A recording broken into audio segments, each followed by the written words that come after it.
Welcome back to our channel Meo sports. Hi friends, మన వీడియోస్ని చూస్తున్నారు కానీ లైక్ చేయడం లేదు. ఈ వీడియో కానీ నచ్చితే ఒక లైక్ చేయడం మాత్రం మర్చిపోకండి. టీ20 వరల్డ్ కప్ 2024 ముంగిట టీమిండియా కెప్టెన్ రోహిత్ శర్మను అరుదైన ఘనత ఊరిస్తోంది. ఈ మెగా టోర్నీలో రోహిత్ శర్మ బరిలోకి దిగితే అన్ని ఎడిషన్ల టీ20 ప్రపంచ కప్లో ఆడిన ఏకైక భారత ఆటగాడిగా రోహిత్ శర్మ చరిత్రకెక్కనున్నాడు. సౌత్ ఆఫ్రికా వేదికగా జరిగిన అరంగేట్ర టీ20 ప్రపంచ కప్ 2007 నుంచి రోహిత్ శర్మ ప్రతి టీ20 వరల్డ్ కప్ ఆడాడు.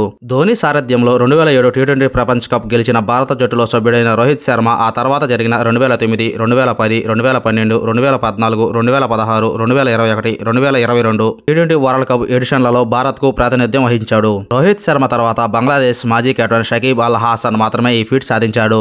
ఈ ఇద్దరు మాత్రమే ఇప్పటి వరకు ప్రతి టీ20 వరల్డ్ కప్ ఎడిషన్ ఆడారు. రోహిత్ శర్మ, షకీబ్ అల్ హాసన్ అరంగేట్ర 2007 టీ20 ప్రపంచ కప్ తోనే తమ కెరీర్ ను స్టార్ట్ చేశారు. విధ్వంసకర బ్యాటర్ గా గుర్తింపు పొందిన రోహిత్ శర్మ గత 8 టీ20 ప్రపంచ కప్ ఎడిషన్లలో 34.39 సగటు, 127.88 స్ట్రైక్ రేట్ తో 963 రన్స్ చేశాడు. ఇందులో 9 హాఫ్ సెంచరీలు కూడా ఉన్నాయి. షకీబ్ అల్ హాసన్ 36 మ్యాచ్ల్లో 23.93 సగటు, 122.44 స్ట్రైక్ రేట్ తో 742 రన్స్ చేశాడు. ఇందులో 3 హాఫ్ సెంచరీలు కూడా ఉన్నాయి. బౌలింగ్ లో 47 వికెట్లు తీసి టీ20 ప్రపంచ కప్ లో అత్యధిక వికెట్లు తీసిన బౌలర్ గా కొనసాగుతున్నాడు. అతని తర్వాత షాహిద్ అఫ్రీది 34 మ్యాచ్ల్లో 39 వికెట్లతో సెకండ్ ప్లేస్ లో ఉన్నాడు.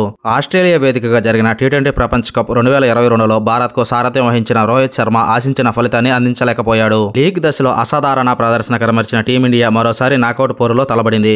ఇంగ్లాండ్తో జరిగిన సెమీస్ లో ఓడి ఇంటి దారి పట్టింది. కెరీర్ చివరి దశలో ఉన్న రోహిత్ శర్మ ఆఖరి టీ20 వరల్డ్ కప్ ఆడేందుకు సిద్ధమయ్యాడు. అమెరికా వేదికగా జూన్ 1 నుంచి ప్రారంభం కానున్న టీ20 వరల్డ్ కప్ 2024లో టీమిండియాను విజేతగా నిలబెట్టేందుకు తనకున్న ఆఖరి అవకాశాన్ని ఉపయోగించుకునేందుకు సిద్ధమవుతున్నాడు. ఈ టోర్నీ అనంతరం రోహిత్ శర్మ రిటైర్మెంట్ తీసుకునే అవకాశాలు చాలా ఎక్కువగా కనిపిస్తున్నాయి.